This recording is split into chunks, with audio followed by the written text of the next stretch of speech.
Mobile ఇవ్వే. ఓవర్గా level చూపించుకక్క. అసలు నీ మనసులో ఏమనుకుంటున్నావు నువ్వు? అమ్మా నాన్న వచ్చారు, చూడకుండా మాట్లాడకుండా మనసు రాయి చేసుకుని నిల్చున్నావే. దేవి, నన్ను మన్నించవే. నీతో చెప్పకుండా రావడం తప్పే. అందుకని అమ్మతో మాట్లాడకుండా ఉంటావా ఏంటి దేవి? ఇదేమైనా బాగుందా? ఎవరు మీరంతా? దేవి అక్క, అలా మాట్లాడకండి. ఎందుకు మాట్లాడకూడదు? నేను మాట్లాడతాను. నేను అలాగే మాట్లాడతాను. అక్క, నీకేమైనా పిచ్చుందా? హే, ఎవరే నువ్వు? అందరినీ రెచ్చగొట్టింది నువ్వే కదా. అందుకే కదా ఈయన గారు నన్ను తిట్టారు. దేవి, ఏం మాట్లాడుతున్నావు? నేను మీ కూతుర్నే కాదు కదా. అయ్యో, అమ్మా నాన్న వాళ్ళతో ఇలా పొగరుగా మాట్లాడక. నేను వీళ్ళని అమ్మ నాన్నని ఎలా పిలవగలను? ఎందుకు దేవి ఇలా మాట్లాడుతున్నావు? నువ్విలా మాట్లాడడం ఏమీ బాగోలేదు. అయితే నువ్వు నా కూతురువే కాదా? కాదండి.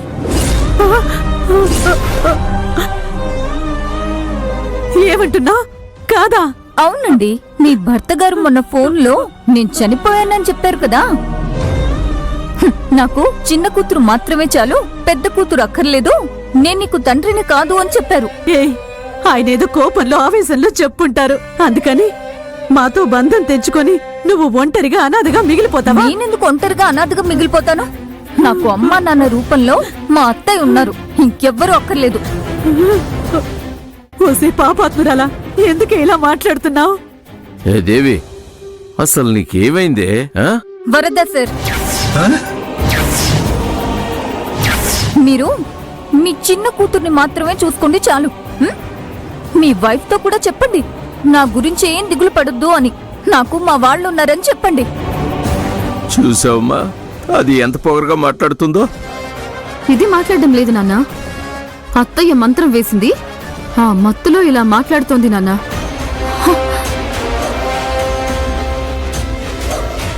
సత్య, అభి వస్తున్నారు.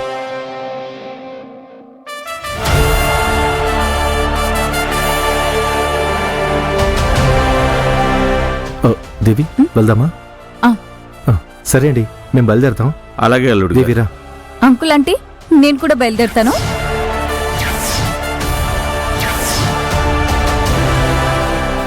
కన్న తల్లిదండ్రుల్ని అంకుల్ అంటని చెప్పి వెళ్తోంది.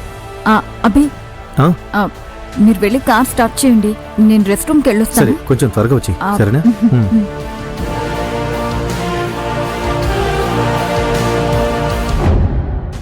అక్క, ఇలా చూడవే, నేను మా అత్తయ్యతో అన్ని నిజాలు చెప్పనివ్వకుండా మీ అమ్మా నాన్నలతో కలిసి నన్ను బెదిరిస్తున్నావా? ఎన్ని రోజులు ఇలాగే నన్ను బెదిరించగలవు? నిజాన్ని ఎన్నాళ్ళని దాచగలవు? అక్క, ఏంటక్క నువ్వు ఇలా మాట్లాడుతున్నావు? రే దేవి, ఏంటి ఆ పొగరబోతు మాటలు? సార్, నేను మీతో మాట్లాడడం లేదు సార్, నేనిప్పుడు మా ఇంటి చిన్న కోడలు గారితో మాట్లాడుతున్నాను.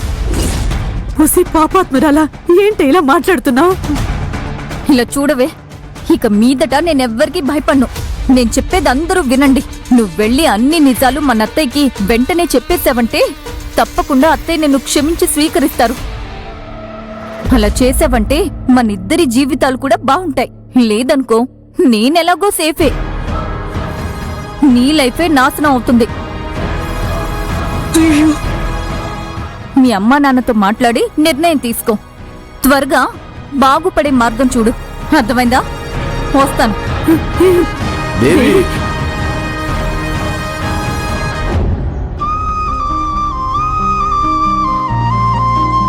అత్తయ్య, ఇప్పుడు పర్వాలేదా?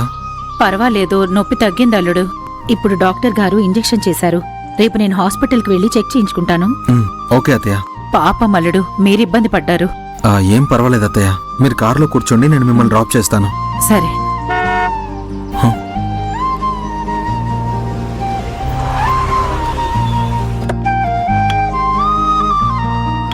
ఆర్తి వచ్చినట్టుందల్లుడు.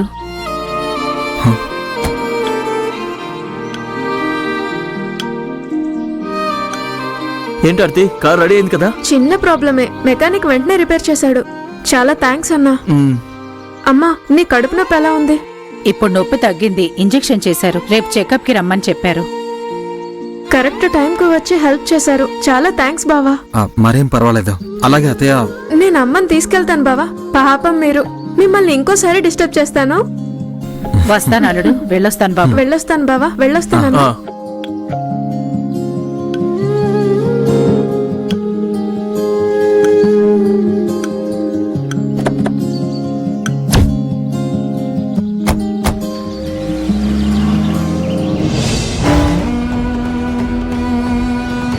ఏంటి మామా, తను ఇంత ప్రేమగా ఉంది? ఆర్తియే కామాక్షి అమ్మ కూతురై ఉంటుందా? సత్య కూడా అమ్మా నాన్నల పైన చాలా ప్రేమగా ఉంటుంది. ఇది టాస్ వేసి చూసే విషయమే అయితే ఎంత బాగుండేది. కానీ ఇప్పుడు దాన్ని అలా నిర్ణయించలేం కదా. నాకు ఐడియా తోచిందిరా. నల్లను ఒరిజినల్ కూతురు ఎవరో నేను కనిపెడతాను. రేయ్, అదేంటో చెప్పు మామా, చెప్పు చెప్పు. నువ్వు కారులో ఎక్కువ, నేను కారులో చెప్తాను. ఎక్కితే కనిపెట్టగలమా? నేను ఆటోలో వచ్చానురా, నేను ఆటోలోనే వస్తాను. నువ్వు మనం రెగ్యులర్ గా కలిసే చోటుకొచ్చాయి.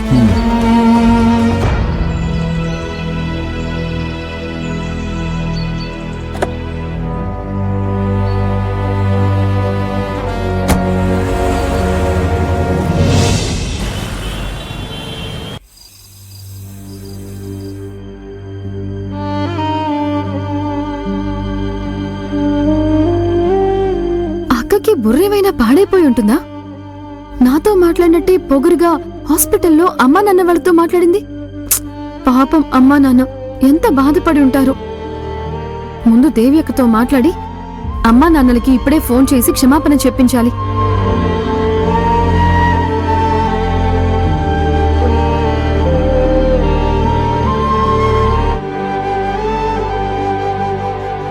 ఏంటి ఫోన్ లిఫ్ట్ చేయట్లేదు? ఆ?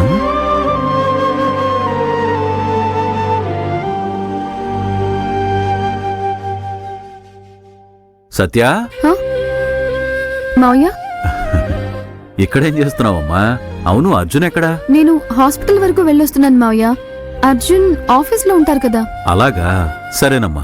హా, అమ్మా, ఆ ఆఫీస్ పక్కనే నేను ట్రీట్మెంట్ చేయించుకుని క్లినిక్ ఉందమ్మా. అక్కడ నుండి ఒక మందు తీసుకురమ్మని చెప్పాను. ఉదయమే మందు చీటీ వాడికి పంపించాను. కొంచెం ఫోన్ చేసి గుర్తు చేయమ్మా. నేను ఫోన్ చేస్తే వాడు లిఫ్ట్ చేయట్లేదు. బాగా బిజీగా ఉన్నాడు అనుకుంటమ్మా. సరే మావయ్య.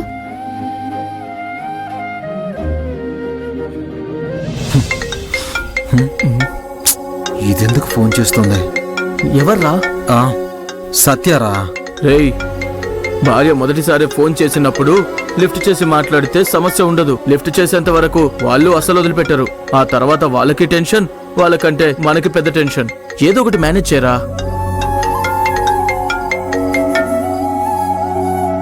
హలో అర్జున్, ఎక్కడున్నావు? నేను ఆఫీస్లో ఉన్నాను. మావయ్య గారు మన ఆఫీస్ పక్కనున్న క్లినిక్ నుంచి ఒక మందు తీసుకురమ్మని చెప్పారంట కదా.